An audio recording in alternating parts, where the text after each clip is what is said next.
comenzamos en esta segunda charla, ¿no? En la cual pues, nos centraremos en el asunto de los reyes y de los dioses. Y como les había prometido, pues hablaré mucho de nuestras exploraciones arqueológicas en el centro histórico de la Ciudad de México.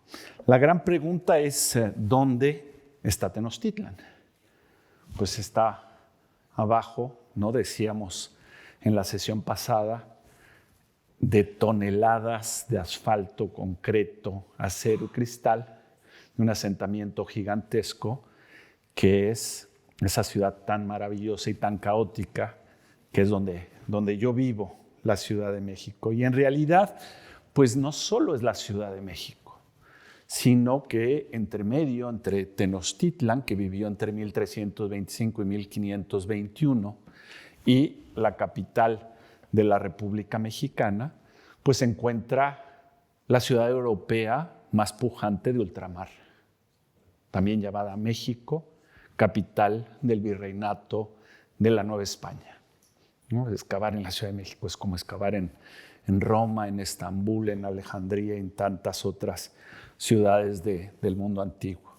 Y nosotros, los arqueólogos, pues este es nuestro escenario, es donde trabajamos día a día. Y la gran paradoja es que para recuperar la capital del Imperio Mexica, pues no podemos demoler estos edificios, ¿no? Para recuperar nuestra herencia indígena, pues no podemos sacrificar nuestra herencia europea, ¿no? Que es igual de valiosa, ¿no? Desde 1987, el centro histórico de la Ciudad de México, por ser la mayor concentración de monumentos artísticos e históricos, fue declarado Patrimonio de la Humanidad por la UNESCO. Y eso significa pues, que nosotros excavamos en lugares diminutos, ventanas hacia el pasado que son muy estrechas, llámese pozos, trincheras, túneles, pero que por fuerza tienen que ser diminutas porque el subsuelo está compuesto de arcillas compresibles. Los ingenieros nos prohíben hacer grandes excavaciones. Entonces, comentaba yo la sesión pasada que excavamos donde podemos, no donde queremos, es decir, donde hay una obra pública, donde hay una obra privada. Y registramos unos contextos sumamente complejos, ¿no? Esto es lo que gastamos el tiempo los arqueólogos, entender todas esas capas de nuestro complejo pasado y, ¿no? De entre los 1 y los 4 metros de profundidad desde la superficie, lo que vamos a encontrar, pues les decía yo, es esa ciudad tan pujante a nivel económico, político, cultural, que era la capital de la Nueva España. No encontramos ahí por decirles algo, las mayólicas, ¿no? Sevilla azul sobre blanco, pero también encontramos las porcelanas Wanli azul sobre blanco, ¿no? El contacto con Europa y el contacto con Asia, porque en ese sentido México es un país que está ocupando una posición geopolítica central. Y vamos más abajo, de los 4 metros hasta los 12, a veces 13 metros de profundidad, y lo que vamos a hallar es la capital del Imperio Mexica, a la cual pues, me referí en la sesión pasada con cierto detalle, ¿no? En esta visión a vuelo de pájaro. Rápidamente les cuento que pues, mi profesión pues, tiene, ¿no? ya muchos años que se ejerce en mi ciudad, ¿no? y todo comenzaría tal vez con este señor, el segundo conde de Revillagigedo, el hijo de virrey. Él había nacido en La Habana, criollo, pero pasó toda su infancia y su juventud en Madrid y vio las transformaciones que sufrió esta ciudad, ¿no? Que no sufrió, que gozó esta ciudad por Carlos III y en particular gracias a Francesco Sabatini. Cuando llegó a la Nueva España, a la Ciudad de México, dijo, yo quiero hacer lo mismo. ¿Sí? Y contrató al Sabatini de la Nueva España, al arquitecto Ignacio de Castera, y transformó la ciudad que era un muladar. Y gracias a esas obras urbanas de todo tipo, pues empezaron a emerger los restos de la capital mexica, de Tenochtitlan. Las grandes esculturas que mencionamos en la sesión pasada y que hoy pues ocupan un lugar privilegiado en nuestro Museo Nacional de Antropología. Era la Ilustración, ¿no? La etapa borbónica tardía de la Nueva España, y estas esculturas ya no eran consideradas, obviamente, piedras del demonio, sino documentos históricos y con valor estético. Y gracias a ello, pues no fueron destruidas, sino que fueron llevadas a la Academia de San Carlos, de las tres nobles artes de San Carlos, ¿no? Y lleva el mismo nombre que la de Valencia, se fundó pocos años después que la de San Fernando en Madrid, y a la Real y Pontificia Universidad. Y no solo eso, sino que eso generó una serie de debates, de tertulias, de reuniones que produjeron pues, ¿no? obras ¿no? de una complejidad intelectual como esta del astrónomo criollo, el astrónomo novohispano León y Gama. Pasaron los años, ¿no? México se independizó de España en 1821 y al poco tiempo, 4 años después, se fundó el Museo Nacional. México vivió un siglo tormentoso, bueno, también el 20 y también el 21, ¿no? Pero en aquel entonces, pues, ¿no? disputas entre federalistas y centralistas, entre liberales y conservadores, 2 invasiones de los Estados Unidos, una de Francia, y en ese contexto tan complejo a nivel político, pues empezaron a emerger muchos más testimonios del pasado. Algunos fueron al Museo Nacional y otros, pues a hacer las grandes colecciones. El siglo XIX es el siglo de los museos, tanto de Europa como de los Estados Unidos. Las excavaciones ya de manera sistemática comienzan con el año 1900, ¿no? Cuando se hace un gran colector para sacar las aguas negras de la ciudad, y Leopoldo Batres pues, tiene el cuidado, arqueólogo, ¿no? el favorito del presidente, de Porfirio Díaz, tiene el cuidado de hacer un registro muy minucioso, típico de su época, en el cual documenta todos los hallazgos que se hicieron en ese colector de aguas negras, ¿no? Ahí se ve la excavación en esa foto que es espléndida. Pero es este señor, el padre de la antropología mexicana, Manuel Gamio, con estudios científicos, ¿no? Leopoldo Batres había estudiado en París, Manuel Gamio estudió en Nueva York, con conocimientos ya de estratigrafía. A él se debe la gloria de encontrar la pirámide principal de Tenochtitlan, conocida como Hueyteocalli o Templo Mayor, ¿no? Ahí son sus hallazgos. Esto en 1914, es decir, en plena Revolución Mexicana.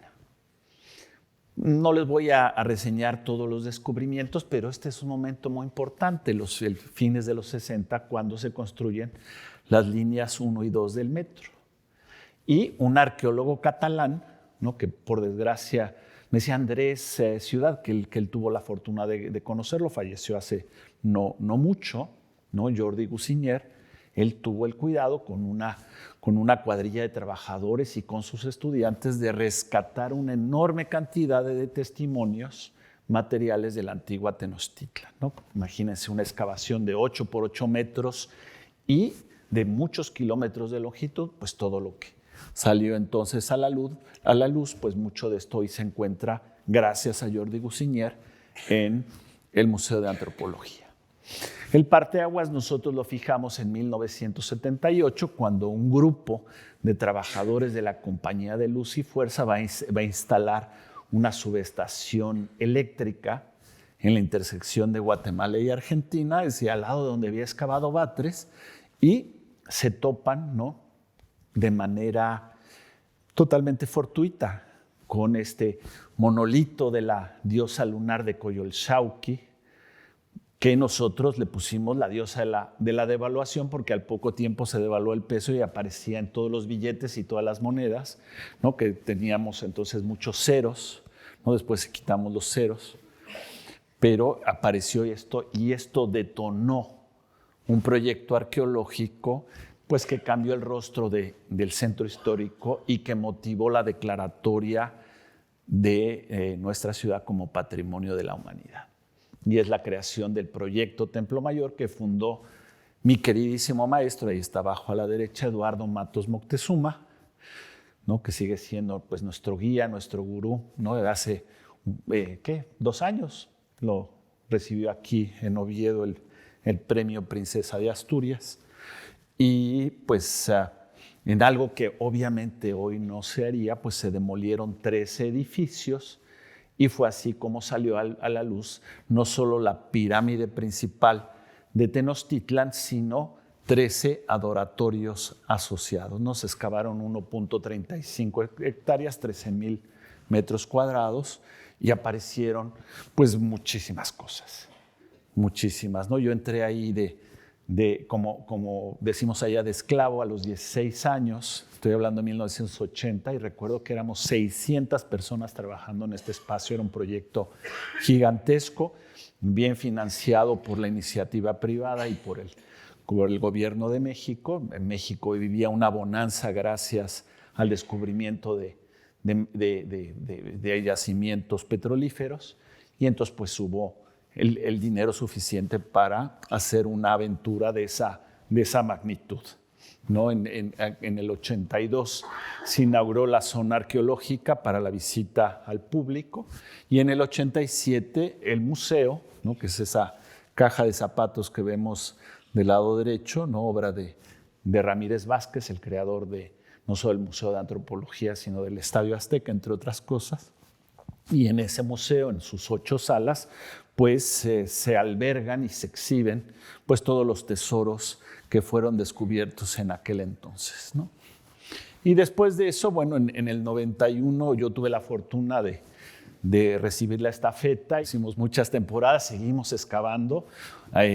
Hace rato me decían que uno de mis colaboradores que hoy van a destapar una caja de ofrendas, y entonces que estaban muy emocionados. Siempre, pues uno, no es esa parte, somos científicos, pero siempre hay la dimensión emotiva, ¿no? Entonces del descubrimiento, ¿no? Y ahora, bueno, nuestro equipo es pequeño, somos entre 25 y 30 de aquellos 600 que éramos, pero eso nos ayuda también a llevar pues un registro, un control mucho más preciso, ¿no? De hecho, como trabajamos donde vivimos, no tenemos que ir a la selva como mi amigo Andrés Ciudad, que trabaja en el área maya, ni tenemos que ir a los desiertos del norte de México, ¿no?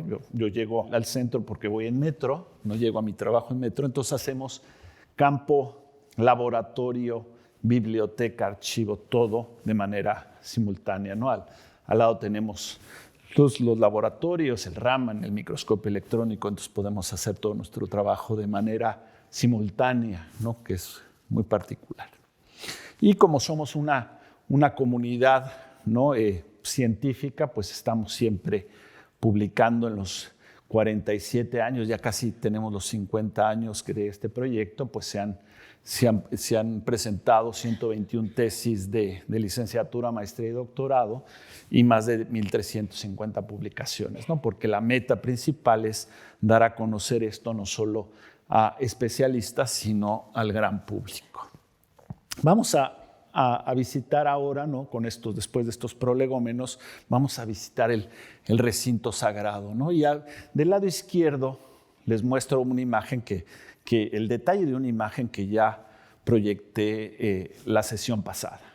Es el mapa de Hernán Cortés de la Segunda Relación, que fue publicado en Nuremberg en 1524, ¿no? Es decir, 3 años después de consumada la caída de Tenochtitlan, la conquista española. Y en este mapa, que es espléndido, ¿no? Esta es una versión coloreada, se ve un rectángulo que es el recinto sagrado de Tenochtitlan, y que, de acuerdo con Fray Bernardino de Sahagún, ¿no? Ese documento que está del lado derecho y que se encuentra aquí en Madrid, ¿no? Encerraba ese gran rectángulo más de 78 edificios, que era el espacio sagrado, ¿no? Más tarde les hablaré lo que está contiguo, lo que está afuera del espacio sagrado, que es el espacio profano. Y en ese lugar, pues el templo principal, el edificio de mayor envergadura, pues era el Hueyteocalli, o Templo Mayor, ¿no? Cuyas ruinas hemos excavado, ¿no? Las empezamos a excavar en 1978 y que nos ha dado una información muy importante. Ustedes saben que el Templo Mayor es una pirámide, como varias que le son contemporáneas, que son próximas a la Ciudad de México, ¿no? Texcoco, Azcapotzalco, Tenayuca, Santa Cecilia, Topanzolco, etcétera, que se caracterizan por ser dobles, ¿no? Esta obsesión por los patrones duales, por esta visión binaria del universo, ¿no? La capilla de la izquierda dedicada a Tlaloc, dios de la lluvia y de la fertilidad de la tierra, y la capilla de la derecha, la del sur, dedicada a Huitzilopochtli, el patrono de los mexicas, que es el dios solar y de la guerra. Dos opuestos complementarios, y uno principalmente, había comentado yo eso la sesión pasada, asociada a la temporada de lluvias, y la otra mitad a la temporada de secas, que es lo que tenemos. No, ahorita estamos empezando las lluvias. ¿Qué es el Templo Mayor? Pues es un cerro artificial. No sé si ellos quisieron recrear en la materia, ¿no? Los mexicas, una elevación natural. ¿Y cómo lo hicieron? Pues decorando sus fachadas con esas piedras saledizas que reproducen un terreno accidentado, fragoso de un cerro. Pero no es cualquier cerro, es un cerro mítico. Es el Cerro de las Serpientes, el Coatepec. Y el Coatepec, por fuerza, tiene que tener cabezas de serpientes. Entonces, ¿cómo lo recrearon? Pues una pirámide con terreno fragoso y con estas esculturas en forma de ofidios. Ahí está el Coatepec en los códices. ¿Y qué es lo que se sucede en los mitos en el Coatepec? ¿No? Allí en el tiempo primordial, imagínense, vamos a remontarnos en el tiempo muchísimo, no sabemos hasta cuándo, hasta los inicios. Y en aquel entonces, en la cúspide del cerro, está Coatlicue, la madre de todas las criaturas, como Tlaltecutli. Es la diosa de la tierra. ¿Y qué está haciendo ella en el cerro? Pues es el tiempo inmanente, pues hace penitencia. ¿Y cómo hace penitencia? Está barriendo. Y en ese momento, cuando ella barre, se precipita del cielo un plumón blanco, símbolo del semen celestial. Ella lo atrapa, lo guarda en su vientre y queda embarazada. Cosa que a los hijos de Coatlicue, la tierra, no les gustó nada, no le creyeron la historia del plumón. ¿Qué sucedió? Pues los hijos, la luna, Coyolxauhqui, las estrellas, los ensohuiznahuas, dijeron: nuestra madre nos ha deshonrado, vamos a matarla. Y cuando llegan a matar a su madre por esa deshonra, nace su hermano, el sol, Huitzilopochtli, está naciendo, pero nace adulto y armado con una serpiente de fuego, que como una espada láser, ¿no? Un arma temible. ¿Y qué es lo que hace Huitzilopochtli? Decapita a su hermana, el sol decapita a la luna y la deja caer del cerro y muere ella desmembrada, y a sus hermanos las estrellas los ahuyenta y por eso están en el firmamento. Entonces, por eso en el Templo Mayor la imagen de Coyolxauhqui está representada muerta, véanla, está decapitada y está desmembrada. ¿Y dónde está? Al poniente, la noche es vencida. ¿Y por quién es vencida? Por su hermano, que representa el día, Huitzilopochtli, el sol, que está hasta arriba en la capilla de la pirámide. ¿No? Esa es la idea de este edificio, el mito que está atrás de su construcción. ¿no? Este dibujo lo hicimos ahora para una exposición que organizamos el año pasado en París y nos muestra que cuando excavamos la pirámide encontramos lo que encuentran todos los arqueólogos que trabajan en Mesoamérica, ¿no? Pirámides más chiquitas y que son más antiguas, porque las pirámides crecen como capas de cebollas, como muñecas rusas, como matrushkas, ¿no?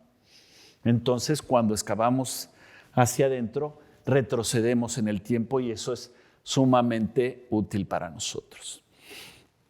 Los mexicas pasaban todo el tiempo modificando su pirámide, haciéndola cada vez más grande. No es como hoy la Ciudad de México siempre es un caos porque siempre está en obras, ¿no? Siempre está construyendo un puente, una línea de metro, ¿no? Es un caos. Y así era en aquel entonces y los materiales eran obtenidos de las riberas del lago, era muy fácil obtenerlos porque todos los yacimientos, todas las canteras se encontraban a proximidad y podían los materiales ser transportados, habíamos comentado, en canoas, ¿no? Todas son piedras volcánicas. En donde yo vivo hubo una gran actividad volcánica en el Cuaternario, entonces todo el paisaje es de basalto, es de escoria volcánica, es de andesita, todas estas rocas ígneas extrusivas.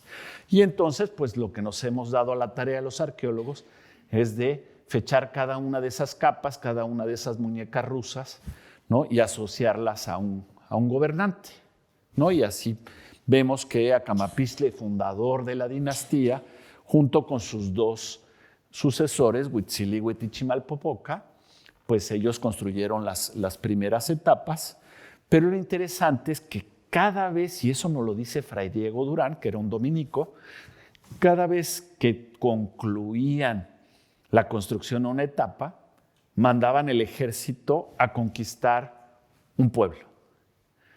Y con las víctimas, los cautivos de guerra, inauguraban la nueva pirámide.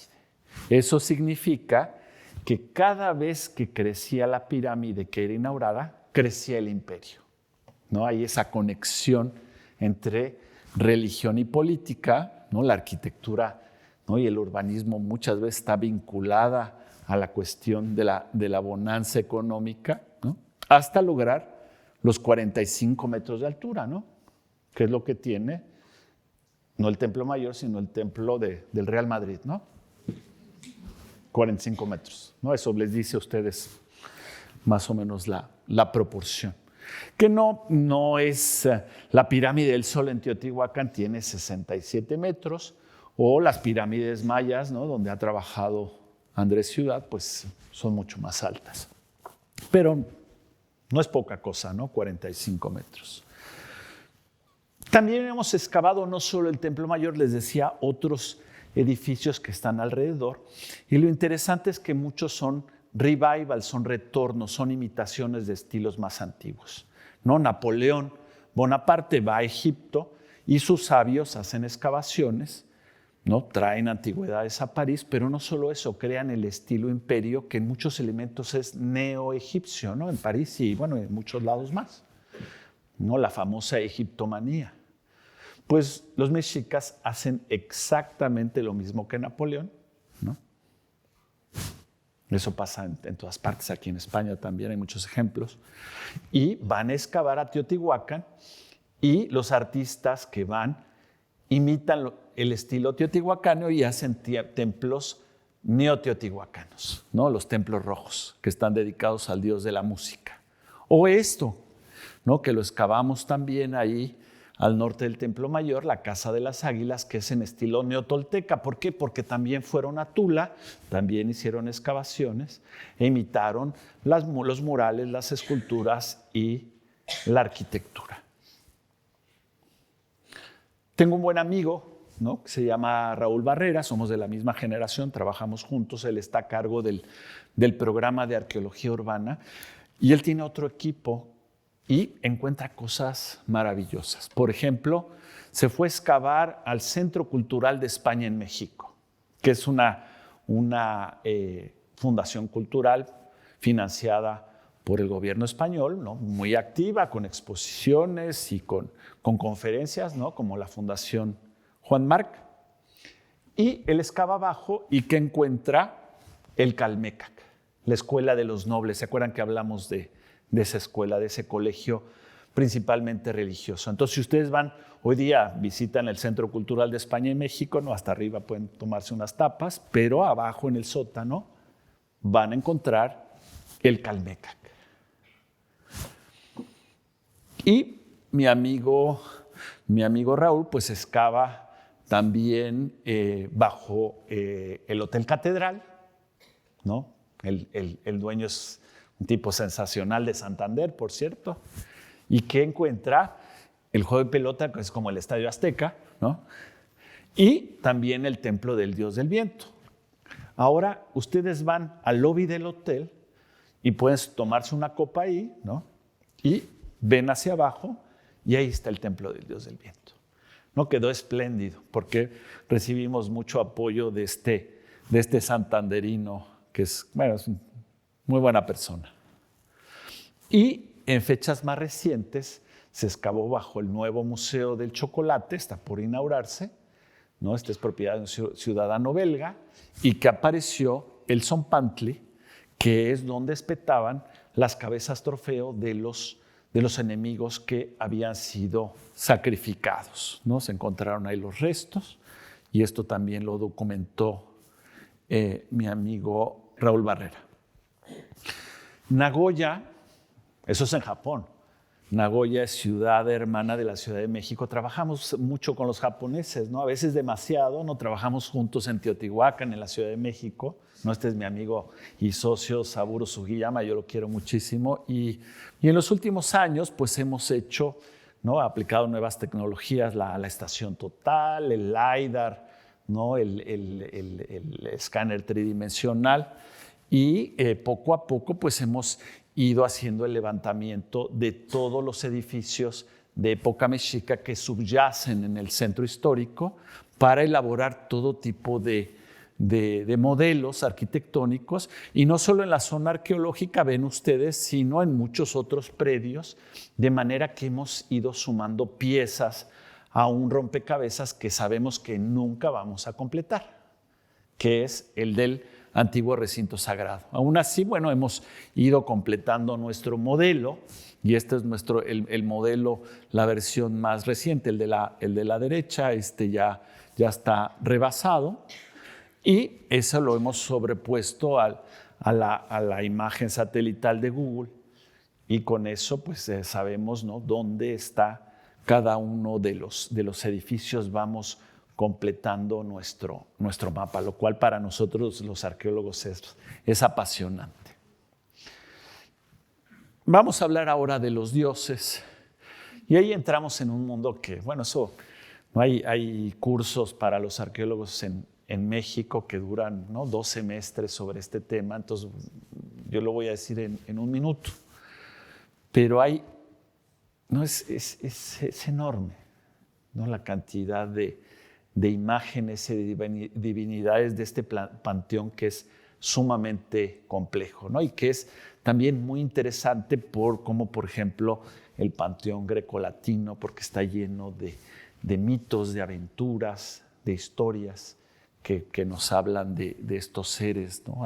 Aquí tengo, ¿no?, Quetzalcóatl, dios de la vida y del viento; Tezcatlipoca, ¿no?, dios de la noche y los destinos; Chipetotec, dios de la guerra y las cosechas, ¿no?, Xochiquetzal, diosa del amor, muy importante, esta es buena, Huitzilopochtli, sol y guerra, ¿no?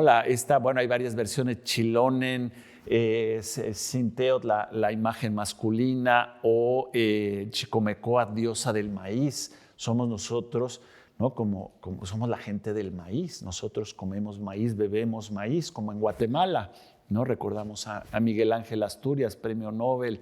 Aquí tenemos a Mictlantecutli, señor del mundo de los muertos; Mixcoatl, dios de la caza; diosa de la guerra, la famosa Cihuacóatl; el dios del fuego, Xutecutli; dios de la lluvia, Tlaloc.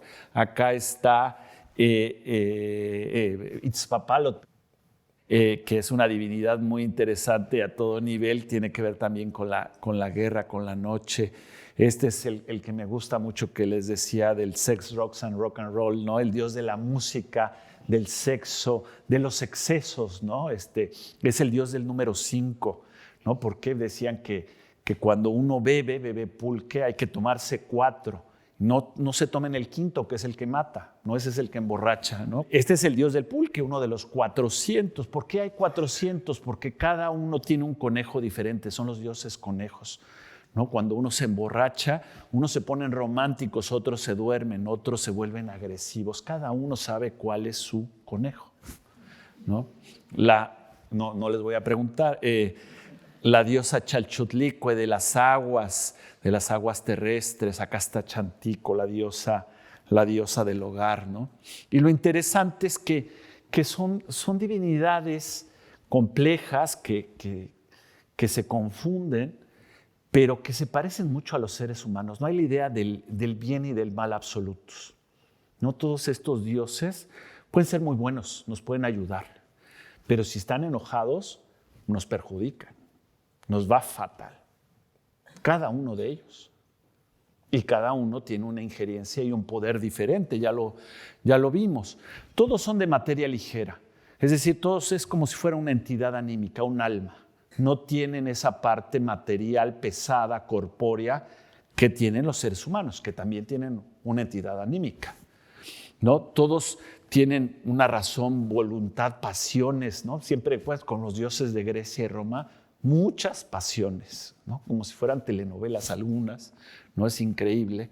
No son actuantes, están en todas partes del cosmos, no solo en el ecúmeno, es decir, donde viven las criaturas, los seres humanos, los animales, las plantas, sino también en el anecúmeno, es decir, en el cielo o en el inframundo. Están por todas partes y nos pueden ocupar y actuar a través de nosotros, ¿sí? Están regidos por las leyes del cosmos, muy interesantes, son carentes, tienen apetencias, necesidades, son divinidades del deseo. ¿Y qué es lo que desean? Lo que no tienen. Son como seres humanos. Y además, ¿no? Sus fuerzas no se incrementan o desaparecen, se dividen y muy importante pueden ser como los dioses del pulque, los 400 conejos, muchísimos, o se pueden fusionar, pero se pueden fusionar en una sola divinidad, ¿no? ¿Qué es lo que hacemos nosotros los arqueólogos? Pues buscar esos dioses cuando excavamos. ¿Y dónde los encontramos? ¿Dónde encontramos sus imágenes? En las ofrendas. Hasta ahora hemos encontrado 221 ofrendas, ¿no? Hoy en la tarde van a abrir la 222. ¿No? Cada uno de esos puntitos que en el mapa es una ofrenda. ¿Y qué es una ofrenda? Pues es una caja, ¿no? Generalmente es una caja que está repleta de objetos donde están los dioses, pero también los regalos que los seres humanos le dan a los dioses. ¿Por qué? Porque se enojan los dioses. Y entonces para tener su favor, ¿sí? Hay que congraciarse con ellos. ¿Y cómo se congracia uno? Pues dándoles unas buenas ofrendas, ¿no? Esta es como la caja que van a destapar hoy. Son dioses de la lluvia, ¿no? Hacemos unos pozos y las encontramos. ¿Y qué es lo que hallamos en el interior? Pues toda suerte de objetos, ¿sí? Por ejemplo, minerales en bruto, plantas, por ejemplo, minerales en bruto, encontramos cinabrio, que es este pigmento óxido de mercurio rojo, o encontramos hematita o jade o cuarzo, pero también encontramos muchas plantas, y las plantas encontramos fracciones grandes, semillas, tallos, incluso flores, pero lo que es más común pues son los granos de polen, ¿no? Tenemos una experta, una chica que es experta en polen, y ella nos dice todas las flores que pusieron en estas cajas que nosotros ya no vemos. Y nos dice, mira, aquí estaba lleno de flores rojas, allá eran amarillas, acá blancas. Y eso pues es muy importante para descifrar esto, ¿no? Tenemos las flores, pues las plantas, perdón, pues ahí vemos propiedades nutricionales, medicinales, algunas psicoactivas, hablábamos, ¿no? De los hongos alucinógenos en la sesión pasada, y otras simplemente ornamentales. Y de manera muy importante, casi todas las plantas son endémicas, es decir, de la Cuenca de México, que es donde nos encontramos, ¿no? Del mero centro de México, con algunas raras excepciones. Por ejemplo, arriba, esa flor blanca muy bonita es la de la guayaba. No sé si ustedes la acostumbran comer, eso es muy común en México, pero eso viene de tierra caliente, no se da allá arriba donde yo vivo, en el altiplano, a más de 2.200 metros sobre el nivel del mar. Y en el caso de los animales que encontramos, es lo que más encontramos, animales, pues es todo lo contrario. No hallamos las especies endémicas de la cuenca de México, sino animales que fueron traídos de cientos de kilómetros de distancia, de muy lejos, muy lejos. Por ejemplo, ahí tenemos un lobo gris o un ibis espatulado, que son de ambientes muy distintos pues, al que nos encontramos los quienes excavamos ahí. Hasta la fecha, pues los biólogos, trabajamos todos los días con biólogos, sobre todo biólogos marinos.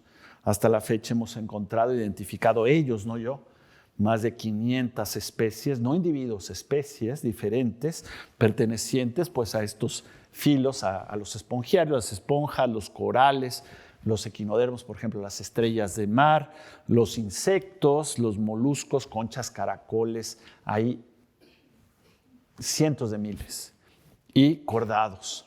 Pero hay que tomar en cuenta que, por ejemplo, los moluscos, pues que la costa más cercana a la Ciudad de México es Acapulco y Veracruz, ¿no?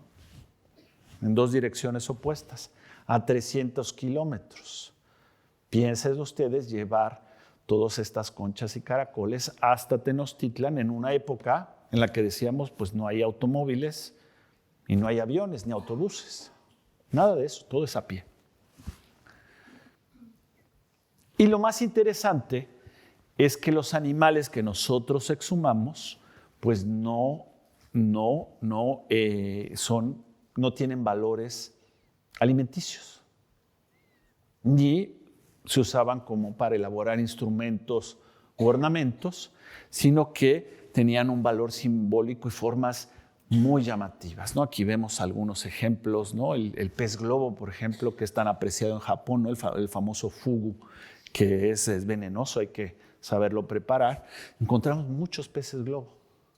Encontramos erizos de mar, ¿no? Eso se come mucho aquí en España, ¿no?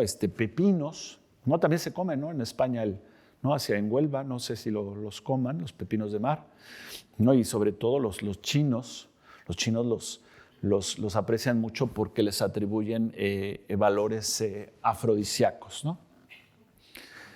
Muy importante la biodiversidad, ¿no? Por ejemplo, esta es una caja de ofrenda, una sola caja. Y en esa caja, es que ustedes no lo van a creer, aparecieron los esqueletos de 19 linces. Ahí está el número. 15 pumas, 3 jaguares, y allá tenemos los ocelotes, no, es un ocelote, ¿no? 28 lobos grises, este es lobo Canis lupus bailey, es decir, el lobo mexicano, ¿no? Que está a punto de la extinción, ¿no? Conejos, serpientes, peces sierra, águilas reales, búhos, etc. En una sola caja de ofrenda. Y no solo eso, pues con el paso del tiempo, pues trabajamos con más y más biólogos, y ahora bajo el microscopio electrónico empezamos a encontrar eso que les decía, pepinos de mar y otros organismos que a nuestros ojos pues no son visibles. Tenemos que recurrir a la tecnología para, ¿no? enterarnos de su presencia. Pero hay todos los peces, pez pajarito, pez globo, pez murciélago, hay mojarras, ¿no? Tenemos huachinango, no sé aquí cómo se llame, bueno, en cada lugar tiene un nombre, ¿no? Tenemos tiburones, pez martillo, tenemos pez sierra, conchas, caracoles, corales, ¿no? Pepinos de mar, estrellas de mar, galletas de mar, bizcochos de mar, ¿no? Panadería. Es increíble y muy apasionante. Y lo que nos dicen los biólogos, nos dicen es que algunas especies llegaron vivas a Tenochtitlan. Por ejemplo, los erizos de mar, ¿no? Echinometra bambrunti, que se encontraba en Acapulco, ya los turistas ya la acabaron, ¿no? Todos los que hacen buceo, las traían vivas, ¿no? Hay evidencias de que ya estos organismos iban vivos, no en bolsas de plástico, no, iban en ollas llenas de agua de mar, ¿no? A mí me parece fascinante. Obviamente las águilas, los jaguares, capturen un jaguar en la selva, métanlo en una jaula y llévenlo hasta Tenochtitlan. Pero que no se les muera en el camino. Hay que darle de comer. ¿Y a dónde van a parar todos estos animales? Al famoso vivario, que no zoológico, una suerte de jardín zoológico, el vivario de Moctezuma, que todos los conquistadores españoles mencionan, porque les llamó mucha la atención. Y donde había toda suerte de animales. ¿Qué es lo que dice Hernán Cortés? Bueno, dice Hernán Cortés, había 400 personas, 400 no sabemos, pero 400 personas a cargo de estos animales. Y dice Cortés, a las aves les daban gallinas. Pues claro que no había gallinas, habían pavos. Yo pensaba, pues les daban de comer pavos. No, los biólogos me dicen, lo que les dan de comer son codornices. Sí, que es lo que encontramos donde en el primer estómago, ¿no? Acuérdense que las aves tienen 2 estómagos. Y también no solo tenemos minerales, plantas, animales, sino también tenemos, obviamente, seres humanos. ¿Por qué? Porque es un estado expansionista militar que practica la violencia ritual. Como todos sus contemporáneos pasaron a la historia como los grandes sacrificadores, pero todos sus contemporáneos practicaban el mismo sacrificio, ¿no? Cuando van la National Geographic o el Discovery Channel, el History Channel, todas estas cadenas, siempre quieren que les hablemos del sacrificio humano, siempre. Y no, pues sí, claro que hacían sacrificio. Tenemos las piedras, tenemos los cuchillos, tenemos los cuerpos de las víctimas, tenemos restos de sangre. Ahora hacemos, ¿no?, análisis de hierro, de hemoglobina, de anticuerpos, y encontramos las evidencias de que sí hacían sacrificio. Pero es como los documentales de los egipcios, que todos son de momias. ¿Por qué? Porque quedaron cristalizados en la historia como salvajes sacrificadores. Vayan con los moches, vayan a Sudán, vayan a China, a Tahití, y encontrarán esta crueldad sistemática del sacrificio. Tenemos las víctimas, niños, sobre todo jóvenes que son militares.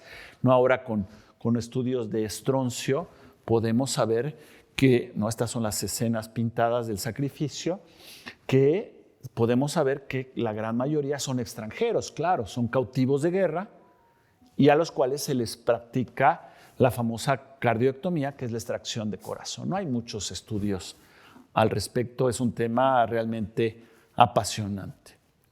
Lo interesante es que hasta la fecha hemos encontrado 1,500 individuos. Claro que seguimos buscando, vamos a encontrar muchos más. ¿No? Yo que excavo en Teotihuacán, una cantidad enorme de sacrificados.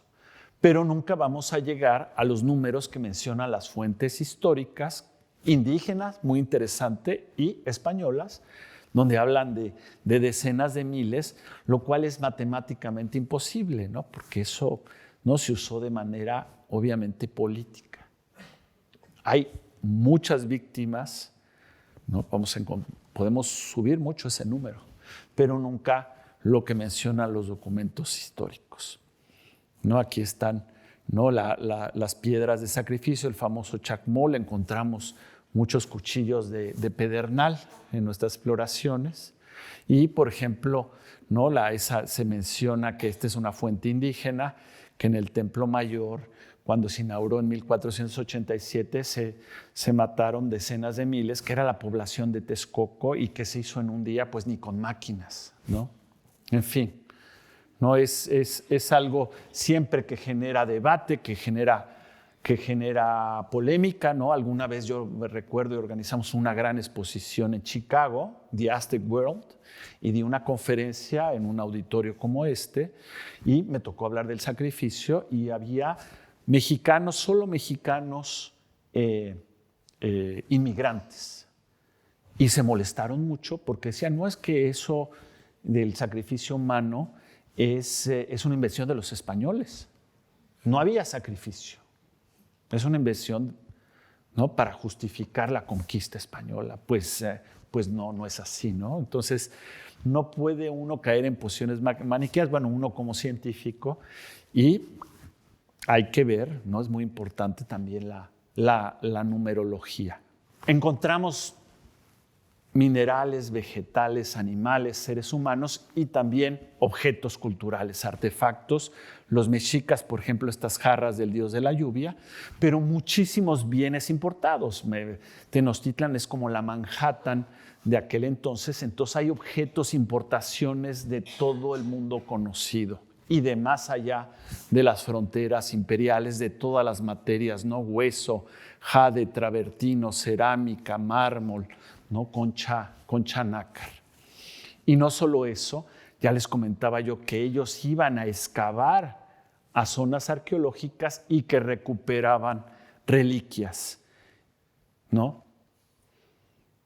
Hay que pensar las excavaciones de Abderramán I aquí en Córdoba, en la que excavaron en la Córdoba romana para recuperar fustes de columnas y con eso construyeron la primera etapa constructiva, hicieron la primera etapa constructiva de la mezquita de Córdoba.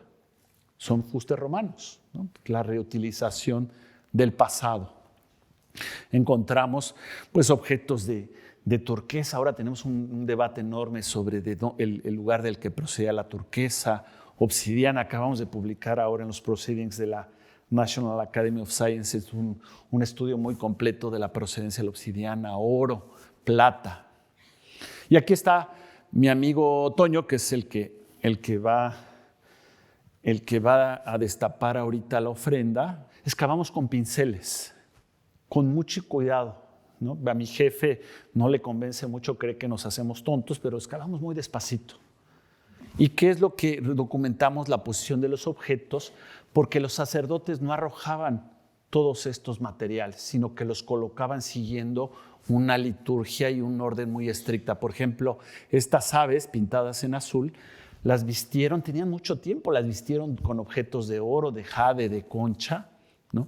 Y en algunas, pues a esto nos dedicamos, en algunas ofrendas, vean ustedes, pues usaban, había todo un simbolismo, usaban, por ejemplo, símbolos opuestos y complementarios, el brasero de fuego, ahí pintado de amarillo, y la jarra de agua, siguiendo ejes imaginarios que nosotros los arqueólogos tratamos de descifrar. O una numerología muy importante que obedece al tiempo y al espacio, ¿no? Al calendario y al cosmos, y también son números mánticos, ¿no? Para la adivinación. Entonces tenemos el 9, que es el número de las mujeres, ¿no? Si ustedes compran algo, un billete de lotería, compren el 9, las damas, y los caballeros el 13. ¿No? En México el 13 es el número de suerte, ¿no? Va uno a Estados Unidos, no sé si aquí en España, y un edificio y el piso 12 y luego el 14, no hay piso 13. Y en México ese es el buen número, el 13.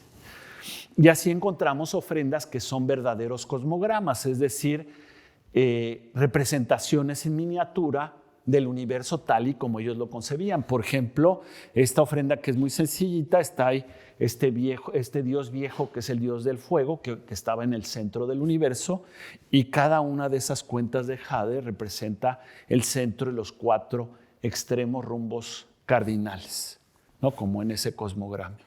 O hay otras ofrendas más complejas que son cosmogramas verticales, en las cuales los sacerdotes, cuando iniciaban el ritual, hasta abajo ponían arena marina, conchas, caracoles, corales, todo lo que representaba el inframundo acuático.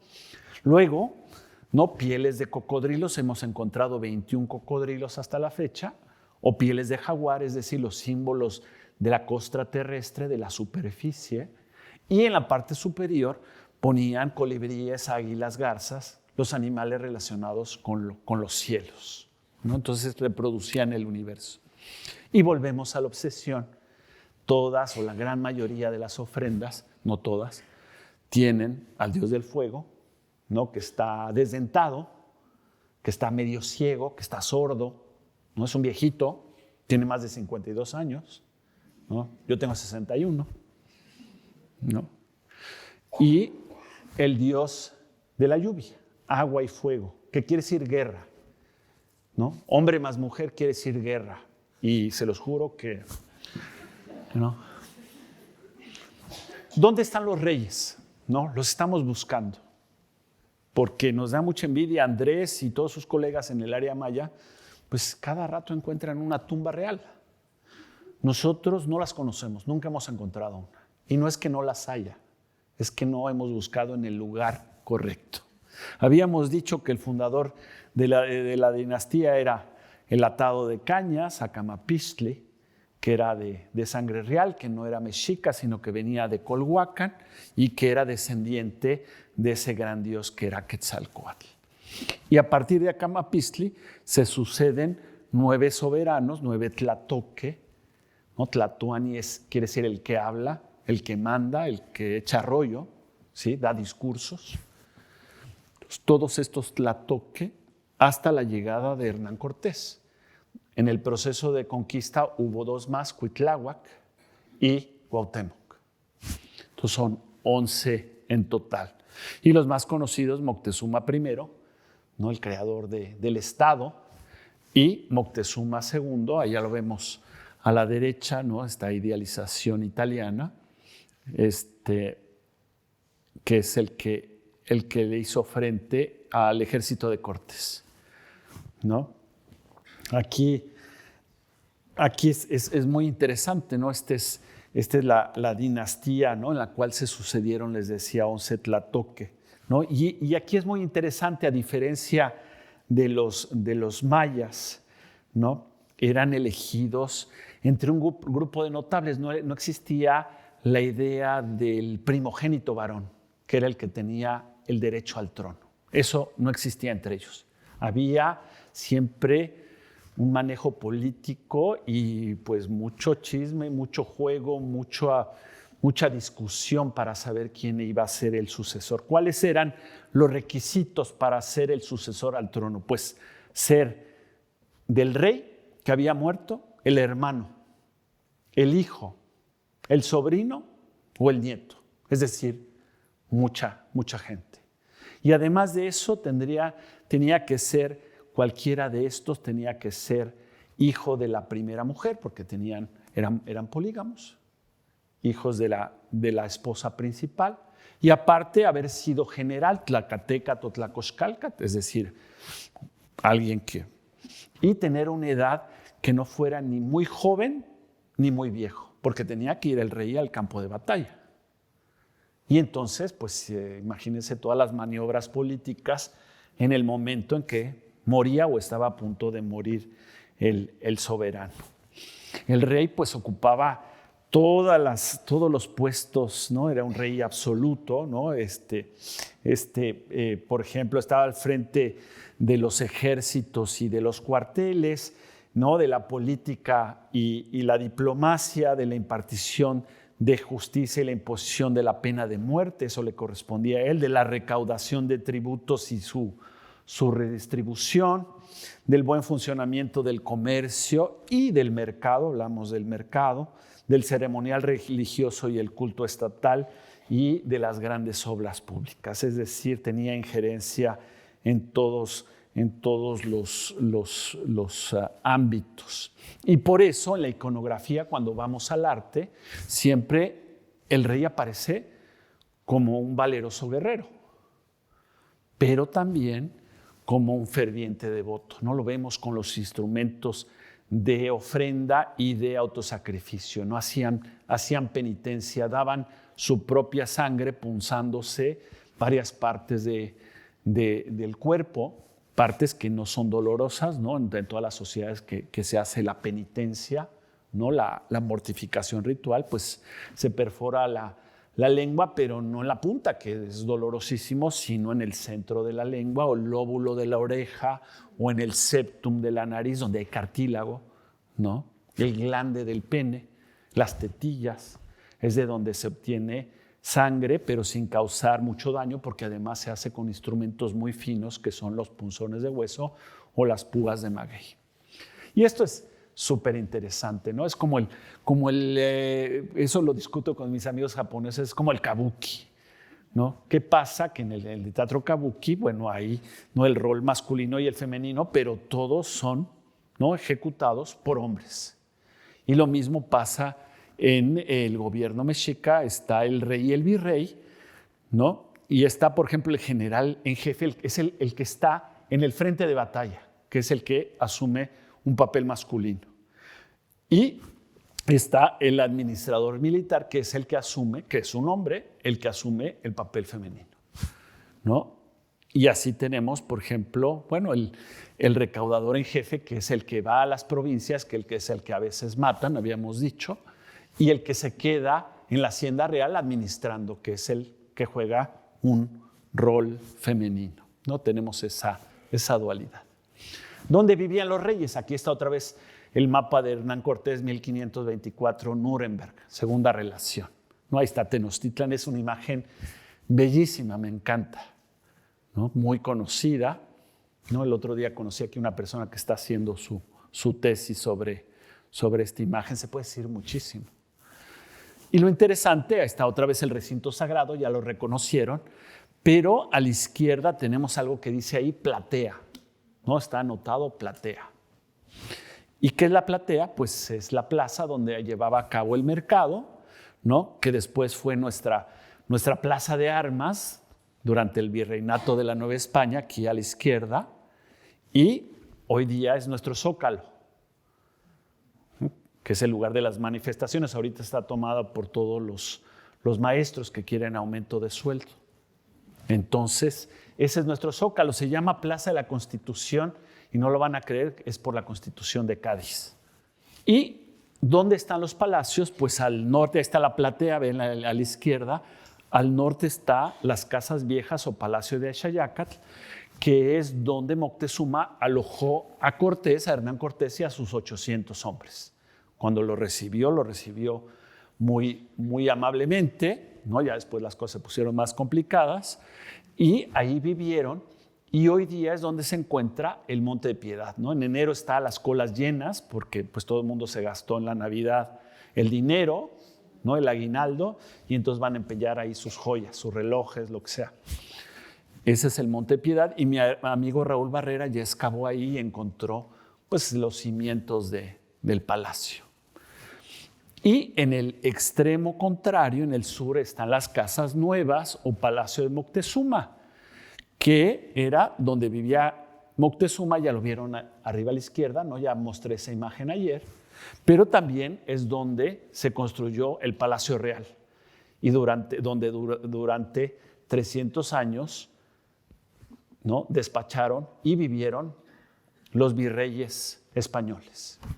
Y hoy día pues es donde despacha Claudia Sheinbaum, es nuestro Palacio Nacional, el mismo lugar, ¿no? Siempre ha sido palacio.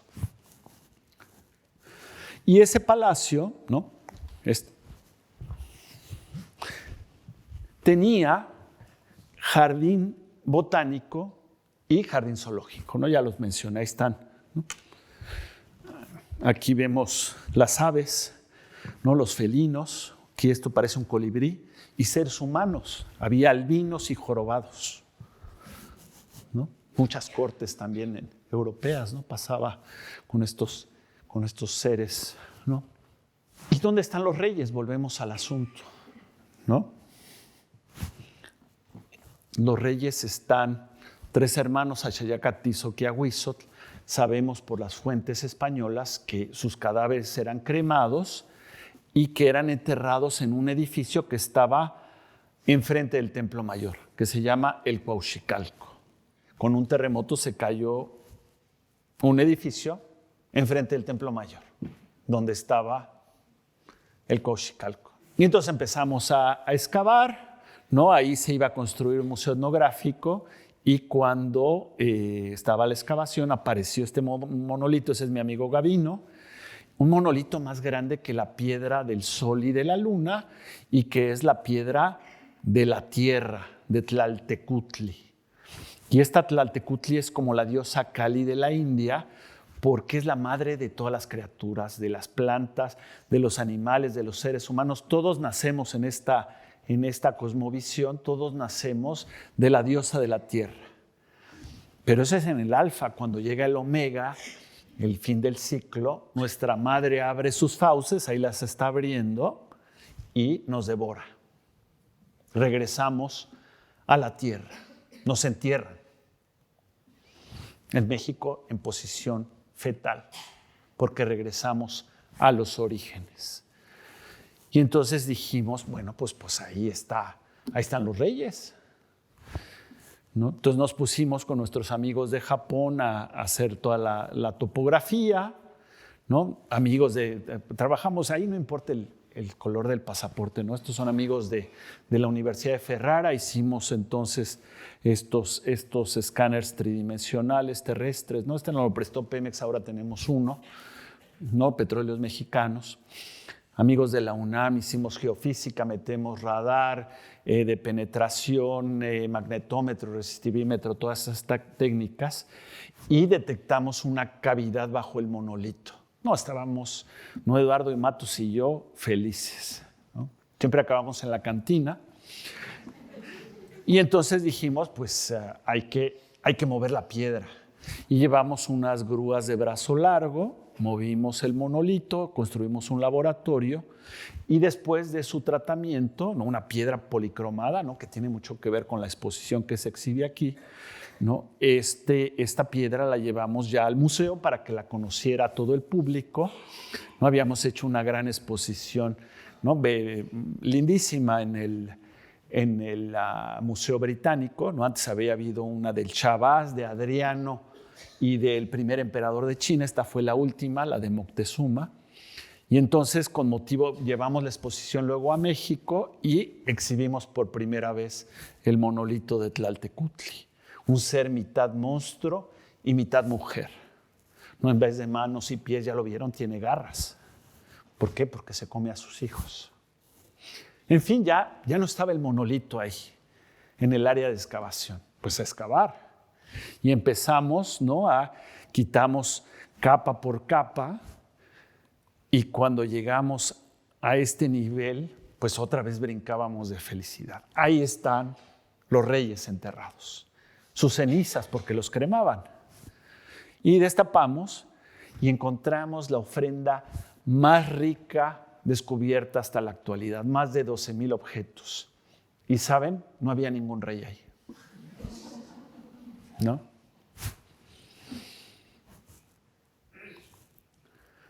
Después hallamos al este del monolito, ya vieron abajo a la derecha, esa entrada. Y entonces, pues otra vez brincábamos de felicidad. Y excavamos y hallamos, esta es nuestra publicación de National Geographic, encontramos muchas ofrendas, pero ningún rey estaba ahí. No damos una.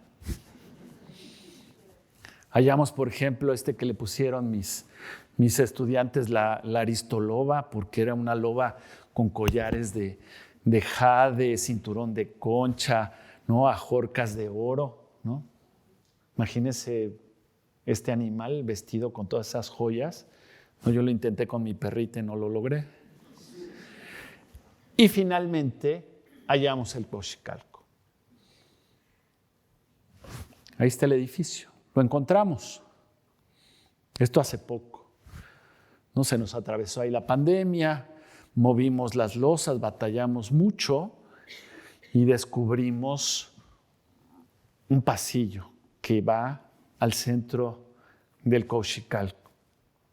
Por ahí hace poco encontramos, ¿no? Es raro el oro en Templo Mayor, ¿no? En Mesoamérica son las civilizaciones de la pluma fina y del jade. El oro es, ya saben ustedes, es en Sudamérica, ¿no? Si ustedes van a Costa Rica, van a, obviamente, Panamá, y de ahí para el sur, Ecuador, Colombia, Perú, Bolivia, tienen todos museos del oro. Ustedes van a México y la vitrina del oro en el Museo de Antropología es así delgadita, porque no hay oro en México hay mucha plata. ¿Sí? Entonces no es una civilización del oro. Entonces, encontrar esto, pues, brincábamos de felicidad, o ya estamos cerca de la tumba, y ahí vamos. Entonces, Pues si encontramos la tumba, espero que me inviten otra vez. Y ya les contaré, porque vamos perdiendo como 3 o 4-0 en este marcador. Y mostrarles, estos chavos son mis coequiperos. En arqueología, lejos de, les mostraba yo Indiana Jones, nunca en ciencia uno no trabaja solo, ¿no? Yo vengo aquí, me paro y me luzco con el trabajo que es de un equipo multidisciplinario, donde hay gente de todo, ¿no? Hay biólogos, hay geógrafos, hay geólogos, tenemos restauradoras, muchas restauradoras, etcétera. Y trabajamos en equipo, que es, es de las tareas pues, más placenteras, ¿no? Todos siempre estamos muy contentos porque es como una secta, ¿no? Todos estamos ilusionados en el descubrimiento. Un placer estar nuevamente en Madrid, esta ciudad que me trae recuerdos de la infancia que quiero tanto y casi quiero llorar porque veo el auditorio lleno. Muchas gracias.